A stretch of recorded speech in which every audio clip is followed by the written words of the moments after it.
cómo está configurado. Si yo pongo 1 o si pongo 0, estoy considerando que el nivel freático está acá.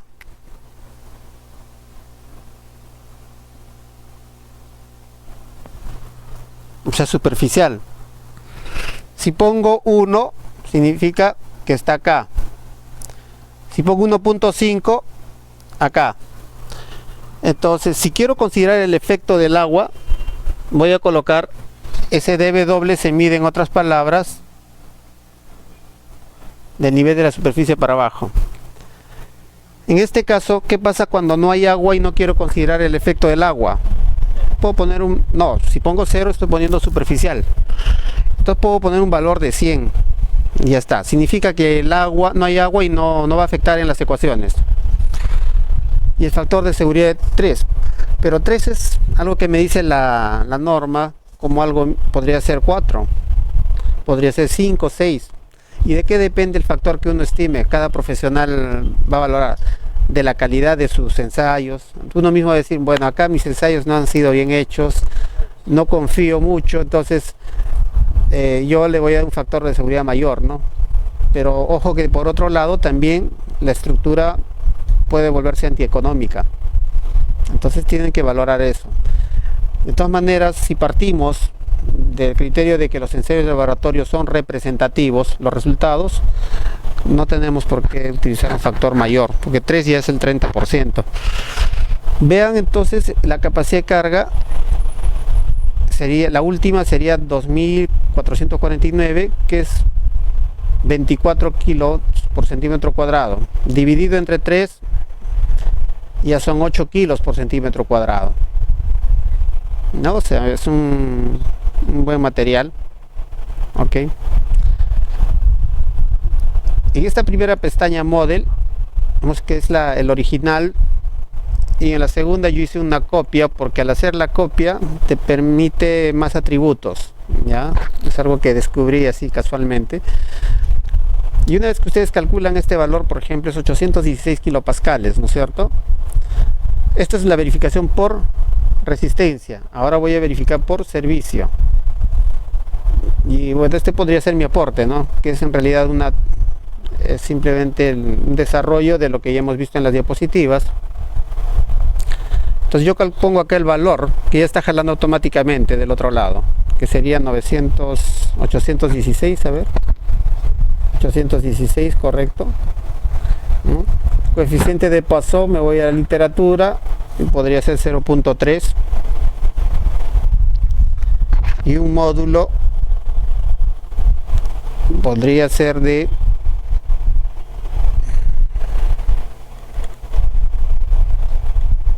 se me ocurre 50.000 kilonewtons, que esos 50.000 es como decir 500 kilos por centímetro cuadrado, que sería el módulo del suelo. Y acá prescribo el asentamiento. Por eso todo lo que está pintado amarillo es algo que yo puedo introducir como dato. Puedo decir 50 milímetros, 2 pulgadas. Ok, tengo el ancho de la cimentación y el factor de forma es calculado acá. Miren, de acá simplemente estoy jalando, y acá que estoy haciendo, tomando el valor ya calculado de acá, y este es un valor de interpolación en realidad.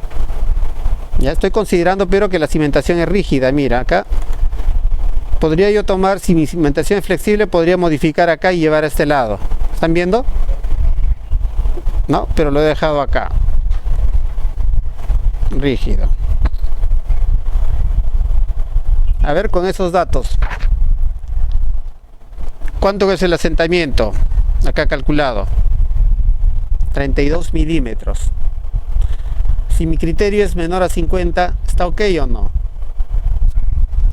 Está ok, porque es menor a 50. Pero ¿quién define? Miren, a ver, ¿qué pasa si el módulo hubiese sido menor? 30.000, módulo de elasticidad. ¿Cuánto sale el asentamiento acá? 55 milímetros, y ya se ha excedido del mínimo acá, ¿verdad? Entonces, ¿qué hago? Yo puedo decir, bueno, lo máximo que puedo admitir es 50 milímetros. Y me voy a esta ecuación de acá y digo que esto sea 50 pues milímetros. Y calculo en sentido inverso, calculo Q. O sea, ¿cuál sería la máxima carga para que me dé 50?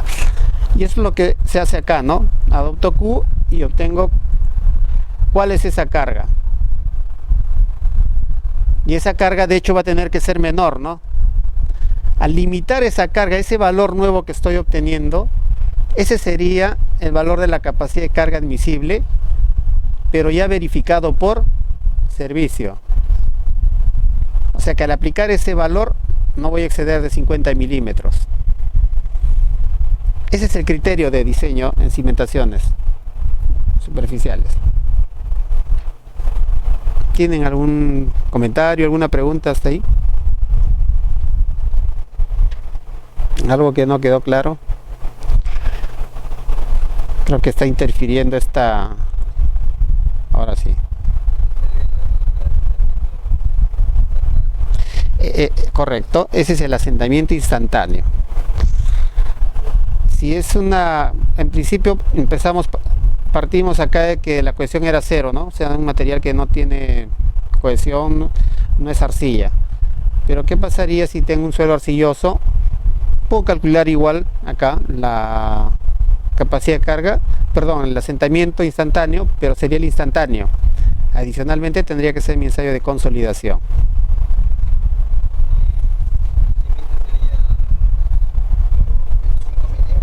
Claro, sigue siendo el mismo, siempre. Entonces va a ser más desfavorable, ¿no? Si ya tengo un buen asentamiento instantáneo, es probable que supere, ¿no?, el mínimo admisible.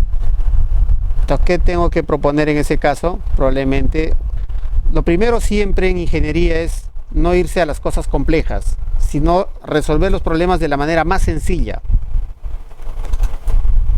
¿no? Un mejoramiento, un cambio, una estabilización del suelo, un reemplazo. Pero si la potencia del suelo malo es bastante, ya puede resultar antieconómico. O el proceso constructivo, de repente la saturación, nivel freático alto.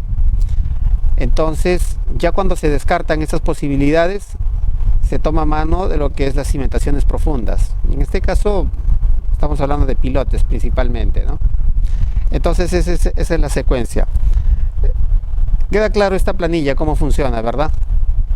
Muy bien. Acá al costado ustedes van a ver los cálculos previos, los N-gamma, NQ, tanto por Terzaghi como por Basic. Vean que el NC, miren, aquí es 57, acá 46. El NQ 41, 33. Y el N-gamma 48, 47.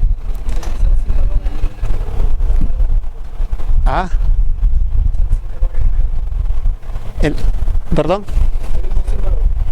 ¿Dónde acá? Este es no calcula un valor porque no aplica Terzaghi en este caso para una cimentación rectangular.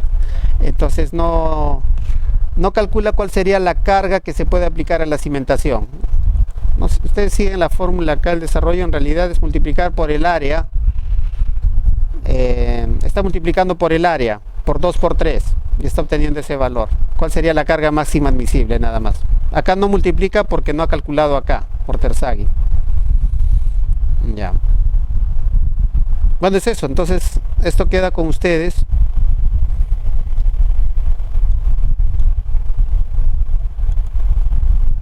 Ahí está. Entre eso hay más documentos. Aquí está la clasificación de suelos también. Voy a abrir para que lo vean. Miren, acá tengo un grupo de una cantidad de puntos que se han hecho a lo largo de una carretera. Punto 200, 201. La profundidad, en qué lado, sus coordenadas, la humedad natural, los límites, líquido e índice de plasticidad, los sobretamaños y la gradación. ¿Cómo ustedes pueden clasificar acá utilizando los filtros? ¿Cuál sería el primer filtro, a ver, para clasificar un suelo? Yo quiero clasificar el todos los materiales granulares, por ejemplo. Entonces tengo que ver en las 200 qué cosa. Claro, entonces yo diría, a ver, filtrar es menor que, si quiero grueso, es menor que ¿cuánto? 35. Acepto. Entonces, todos estos suelos, miren, acá hay algunos que me olvidé de borrar. Ya son granulares. Son granulares. Y luego habría que ver los criterios de verificación del cuadro de clasificación. ¿Qué más me pide? ¿No? Tendría que irme arriba acá.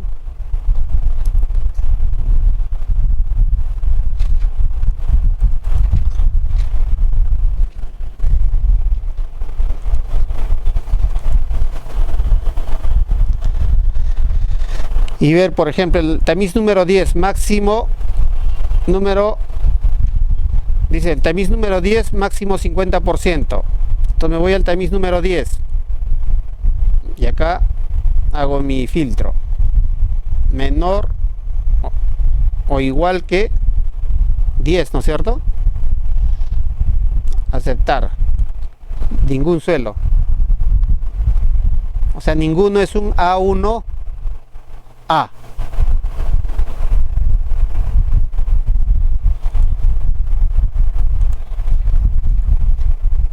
¿De acuerdo? O sea, si ninguno quedó, ninguno es A1A. Paso a la siguiente. ¿Qué dice la siguiente? Entonces me voy acá. Como ya no cumplió este criterio de 50 máximo, ya no puede ser A1A, pues, por más que cumplan los de abajo. Me voy al siguiente subgrupo. ¿Ah? Puse 10. ¿Cuánto era? Opa, disculpen. Acá, ¿no? Menor, ¿no? 50, ¿no? Todavía tengo algunos. Van cumpliendo. ¿Qué más? La número 40, 30 máximo. Me voy a la número 40. Máximo. ¿Cuánto dijo? 30. Ya.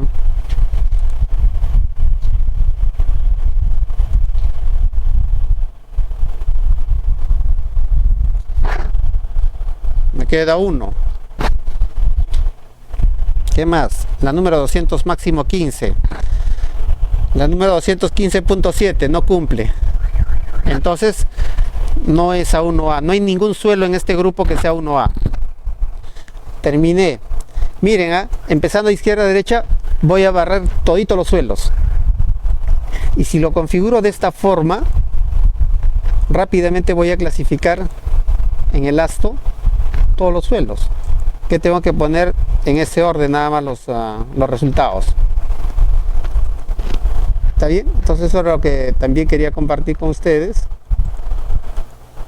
Ahí les dejo este ejemplo para que ustedes clasifiquen. El índice de grupo sí ya tienen que aplicar la fórmula, pues acá mismo podrían poner la fórmula, ¿no? En función del tamiz 200, en función del límite líquido y el IP. Y sale, ¿no? Ponen la función redondear y le sale el valor entero. Entonces, ahí tienen este modelo. Una parte está con la clasificación para que puedan verificar y la otra parte de abajo no tiene clasificación. ¿Ya? Entonces esta va a ser una tarea, ¿no? Para que puedan completar la clasificación de suelos.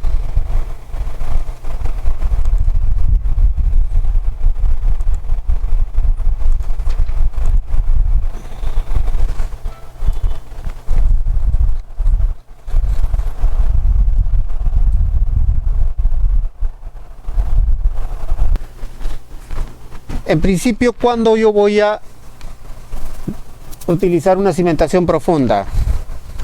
A ver si ustedes están gerenciando un proyecto o están dirigiendo y uno de sus especialistas le dice, acá tenemos que plantear una cimentación profunda. ¿Qué criterios tienen que haber? Primero, un suelo malo, malísimo, ¿no? Saturación, una arcilla blanda, un material malo, una arena suelta, saturada, poca capacidad de soporte, entonces, o cargas muy importantes también, ¿no? Donde en realidad se tiene que transmitir realmente a una profundidad mayor. Entonces son aspectos, por ejemplo, hay estructuras que trabajan como las líneas de transmisión eléctrica, se generan fuerzas también de tracción, ¿no?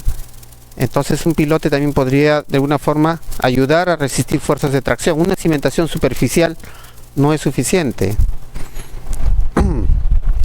Pero ¿qué es una cimentación de acuerdo a la norma, por ejemplo, el 0,50? Dice, ¿no?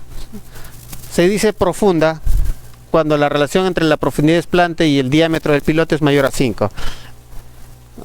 O sea, si es 4.5 no es profunda.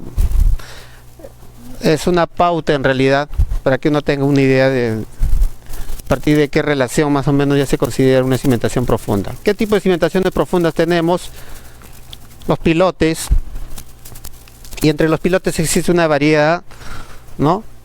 Como las pilas de cimentación, ¿a qué se refieren? Son pilotes pero preexcavados. O sea, no se hincan, sino se hace una excavación, se hace el agujero, se coloca la armadura y ya está. Entonces el procedimiento constructivo es diferente. O micropilotes. ¿Qué son los micropilotes? Son estructuras de menor diámetro, básicamente menor diámetro, con una característica, que tiene un refuerzo de acero en el centro. Generalmente los micropilotes van hasta los 30 centímetros de diámetro. Rápidamente, ¿qué tipos de pilotes existen? Podemos clasificar de acuerdo al material, pero de acuerdo a cómo actúa el pilote también, o cómo transfiere la carga al terreno. Entonces, de acuerdo al material pueden ser, de hecho los pilotes surgieron siendo de madera, ¿no? Después ya con la tecnología pasaron a ser de concreto prefabricado, y aquí entra el concreto vaciado in situ, ¿no? De acero y de formas diferentes, ¿no? Inclusive hay pilotes que tienen sección H, ¿no?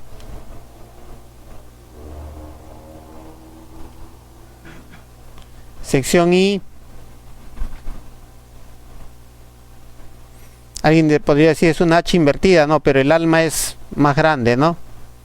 El alma es más grande, entonces ya es un... Estos son de acero, ¿no? Y tienen un espesor. Vean. Pero también podría ser un pilote lleno, ¿no? Un pilote de concreto de sección cuadrada también. Estamos viendo las secciones, ¿no? Entonces estas son de acero, estas pueden ser de concreto. Entonces estamos viendo el material.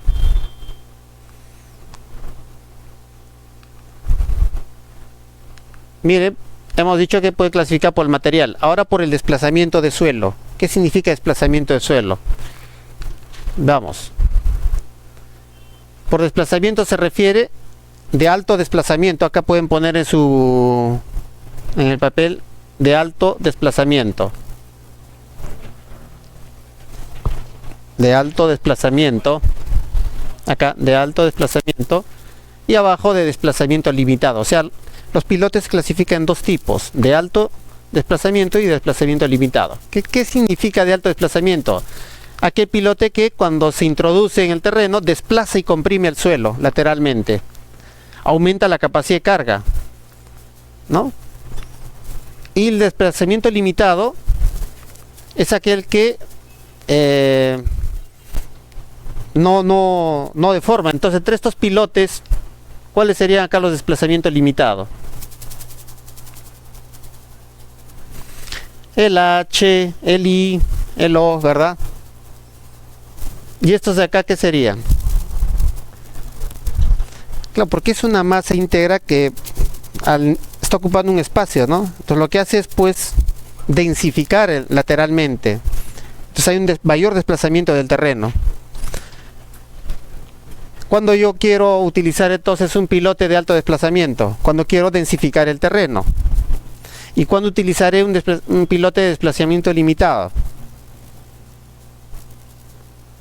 ¿El objetivo será densificar el terreno? No, ¿no es cierto? No es lógico.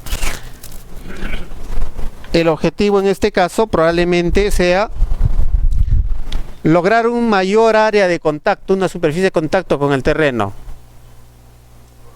Es mayor, claro, es mayor que esto, por ejemplo, que solamente sería acá, ¿no?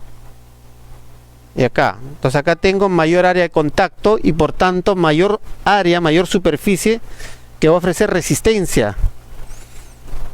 Entonces cuando tengo suelos, por ejemplo, finos y quiero que el pilote trabaje por fricción lateral o lateralmente resista, entonces apuntaré pues a un pilote con estas características.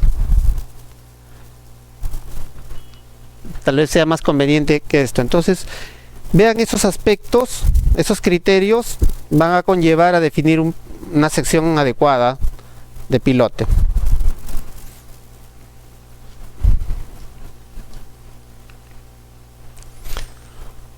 Otra clasificación por la forma de cómo trabajan. Los pilotes pueden ser de fricción o de punta. Al decir de fricción, no significa que la palabra no es precisa en realidad. Si yo tengo acá un pilote,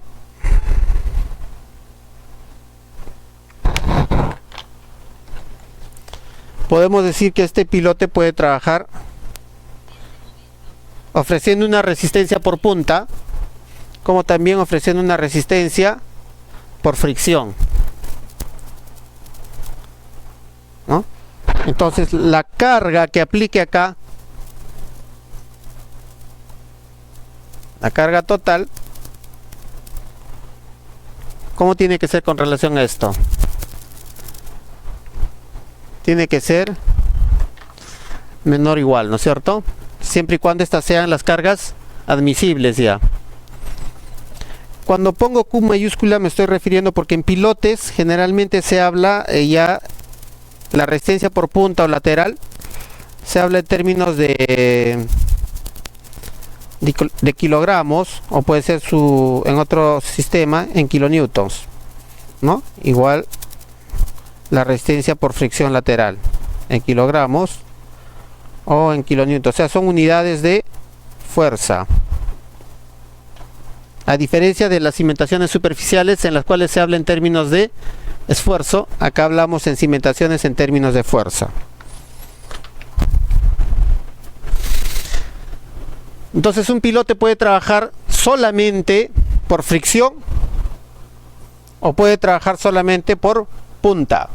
Si yo tengo un suelo malísimo acá, mi consideración de diseño será: este pilote va a trabajar por punta. Entonces puedo calcular algún aporte, pero voy a despreciar en mi diseño. Podría darse el otro caso, ¿no?, en el cual yo desprecio por punta y solo considero por fricción. ¿Cuándo uso de fricción? Cuando tengo, por ejemplo, un solo estrato o estratos de rigidez similar, de resistencia similar. En este caso, la resistencia lateral va a ser mucho mayor que la resistencia que podría ofrecer por punta. Y podrían haber asentamientos importantes. Y cuando trabaja un pilote de punta, es porque este pilote se va a apoyar necesariamente en un estrato mucho más resistente.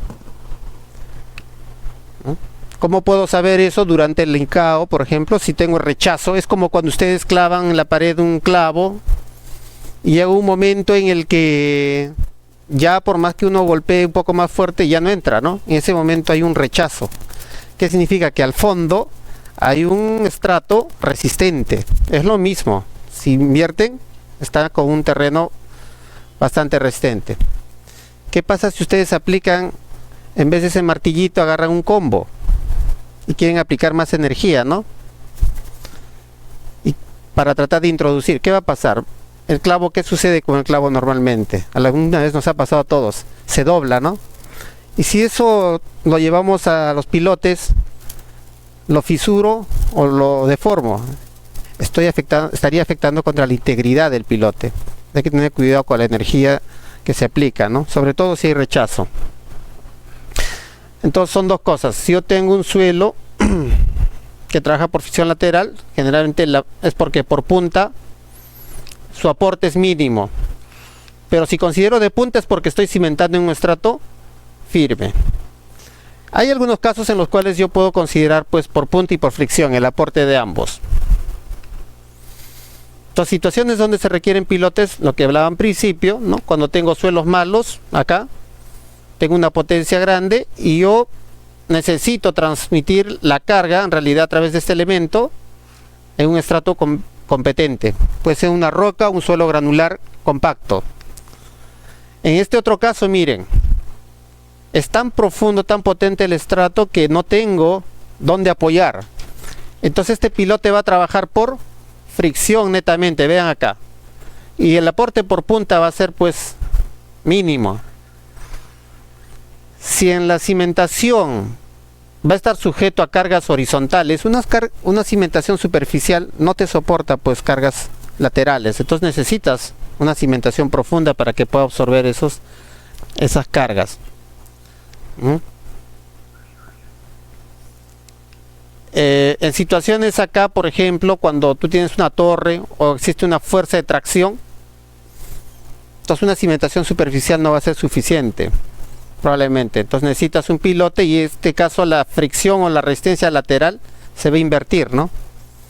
Va a actuar en sentido contrario.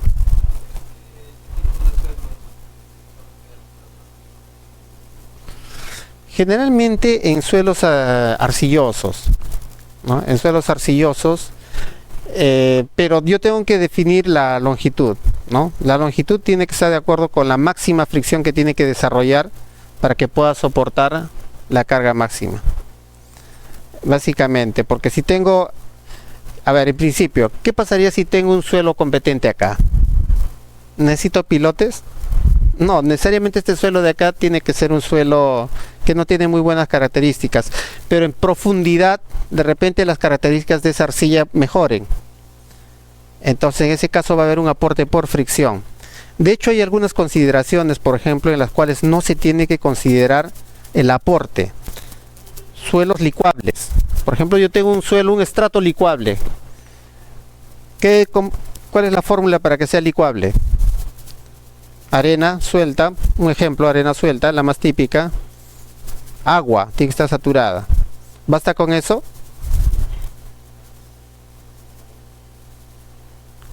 Tiene que haber un sismo, si no hay sismo no licúa, ¿no? O por ejemplo, el hincado mismo de pilotes con tanta energía, y si el terreno está saturado, puede licuar. Adyacentemente esas arenas se licúan. Pero claro, pasan unas horas y luego vuelve a recuperar, ¿no? ¿Por qué? Por la energía. Pero si hablamos de un fenómeno natural,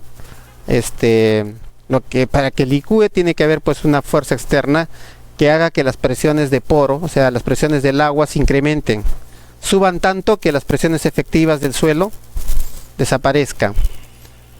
¿Ya? O por ejemplo, cuando también, no siempre por la calidad del terreno, cuando yo he calculado que la socavación puede ser muy profunda y no puedo profundizar todo esto, yo ya transmito a través de pilotes a un estrato más competente, ¿no? Por un tema de socavación.